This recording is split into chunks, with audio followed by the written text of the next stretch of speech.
Traditional warfare doctrine recognizes two primary paths to conflict termination: the physical annihilation of an enemy's armed forces, leading to their unconditional surrender, or a protracted stalemate culminating in a negotiated settlement. Both paths are costly, bloody, and often politically indecisive.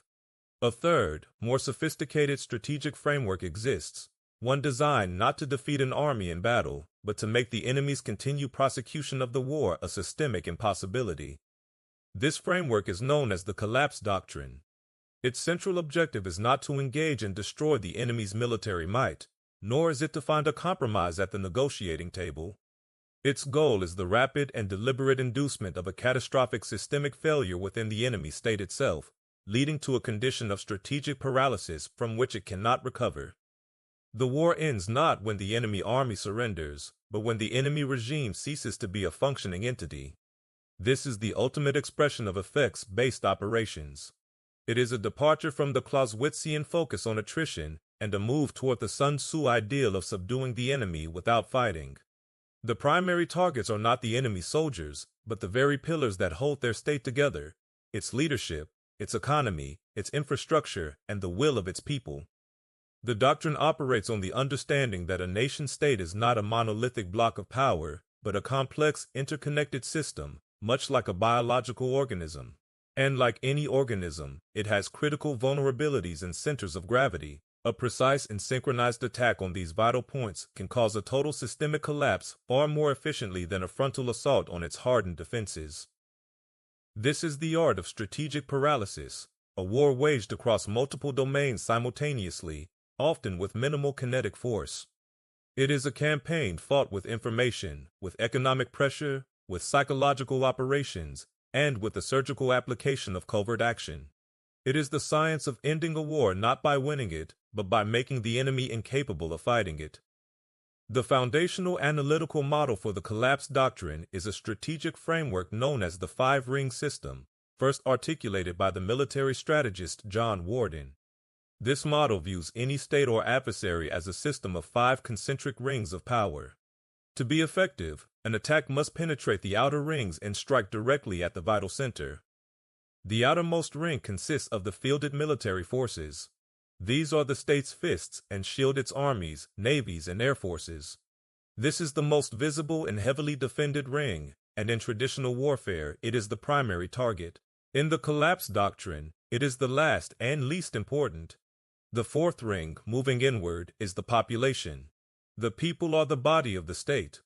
Their morale, their support for the war, and their willingness to endure hardship are a critical source of the state's strength.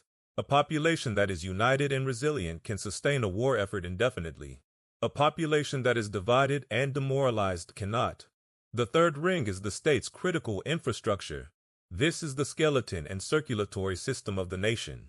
It includes transportation networks like bridges, railways, and ports, as well as the industrial base that produces the materiel for war, such as factories and refineries. Without this infrastructure, an army cannot be supplied or moved. The second and far more vital ring is the organic essentials. These are the vital organs of the state, the systems without which it cannot function on a fundamental level. This includes the national power grid, the energy supply, and, most critically, the financial and banking systems that fuel the entire state apparatus. At the very center, the innermost and most critical ring, is the leadership. This is the brain of the organism. It is the small group of key political and military decision-makers who direct the state and the war effort. All actions, all strategies, and all national will emanate from this central point. The core strategic insight of Warden's model, and the central thesis of the Collapse Doctrine, is this: the most inefficient way to defeat an adversary is to engage in a costly war of attrition against its outermost ring, the fielded military. The most rapid and efficient path to victory is to bypass the outer defenses and strike directly at the innermost rings, the leadership and its organic essentials. One does not defeat a great beast by punching its claws. One strikes at its head and its heart. The Collapse Doctrine is a strategy of inside-out warfare designed to induce paralysis and collapse by attacking the enemy's most critical and often least defended centers of gravity. The execution of the doctrine begins with targeting the innermost ring, the leadership. The objective is to isolate, discredit, and paralyze the enemy's command structure.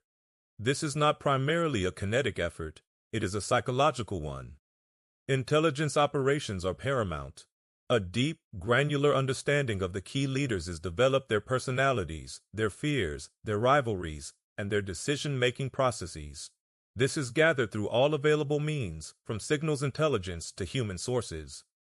Psychological operations are then deployed, tailored specifically to these identified vulnerabilities. A paranoid leader might be fed fabricated intelligence suggesting a coup is imminent from within his own inner circle. A vain leader might be targeted with messages that subtly flatter his rivals, stoking jealousy and discord. The goal is to sow distrust and confusion within the command structure. The leaders must be made to fear each other as much as they fear the external enemy. A leadership that is consumed by internal purges and loyalty tests is a leadership that is incapable of prosecuting a war effectively. In certain cases, this phase may include direct action. This could involve cyberattacks that sever the communication links between the leaders and their subordinates, effectively deafening and muting them. In its most extreme application, it could involve precision kinetic strikes or covert operations to physically eliminate key decision-makers, decapitating the entire state apparatus.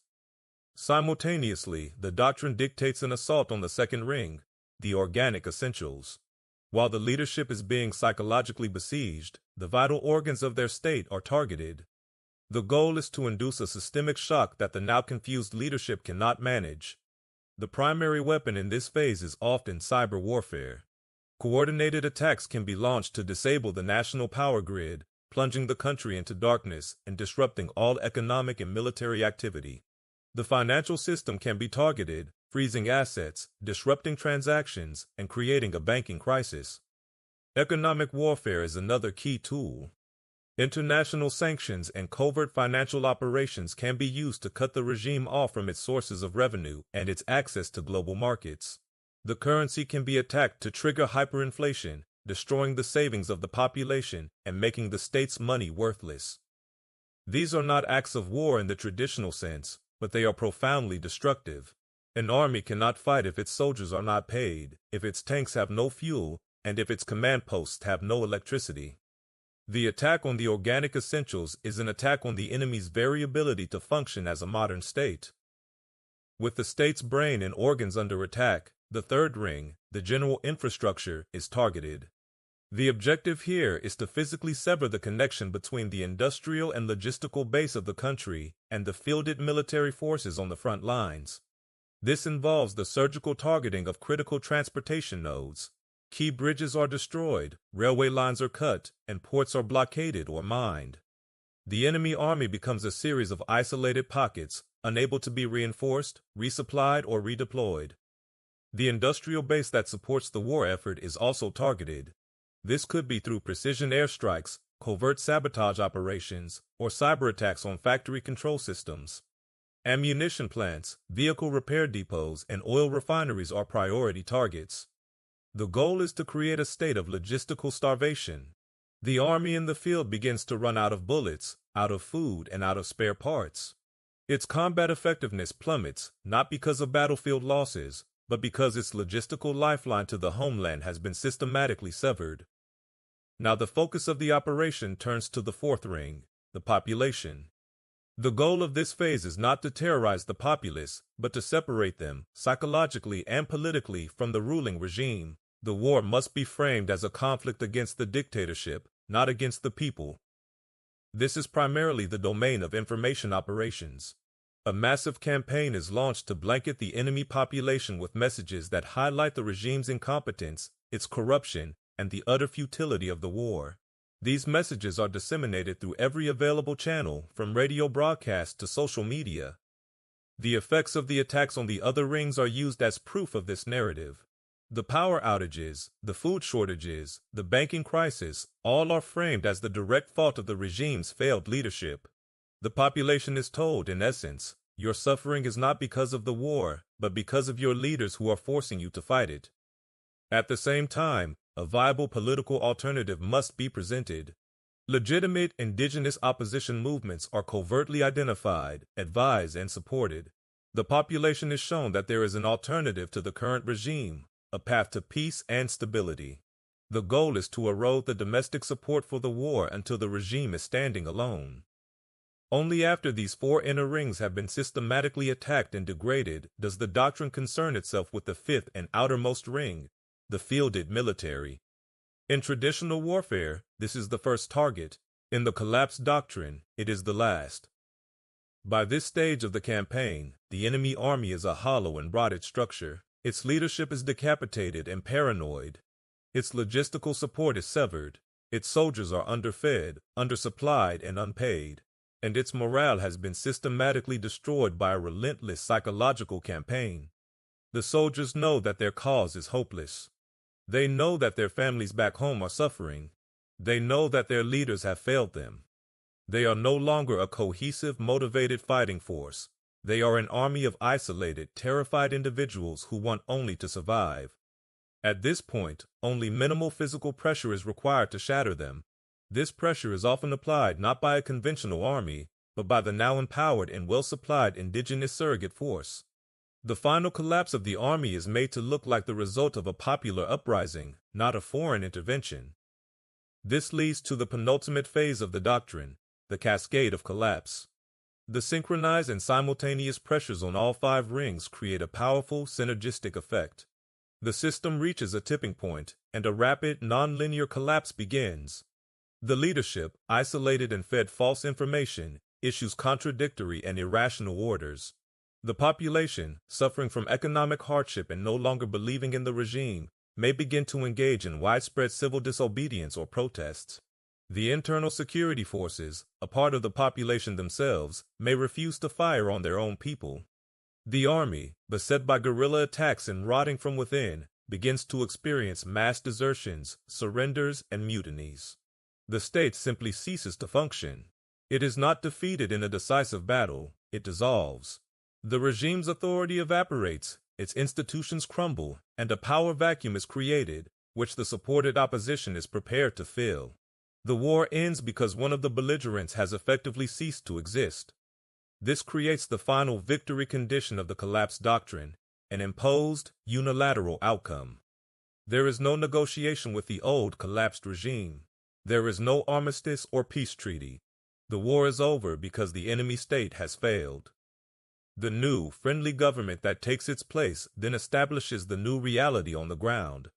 The outcome is not a compromise, but a total strategic victory, achieved with a fraction of the cost in blood and treasure that a conventional war would have required.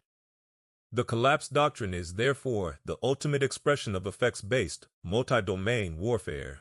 It is a ruthless and scientific approach to conflict, viewing the enemy not as an army to be fought, but as a system to be broken. It is a strategic framework that integrates all the instruments of national power intelligence, information, economic, and covert military action into a single, synchronized campaign designed to achieve a state of strategic paralysis in the adversary. It is a doctrine that is both incredibly powerful and fraught with immense risk. The deliberate destabilization of an entire society is a dangerous and unpredictable undertaking. The forces unleashed can be difficult to control, and the long-term consequences can be a state of prolonged chaos. Nevertheless, it represents the logical endpoint of the evolution of modern conflict.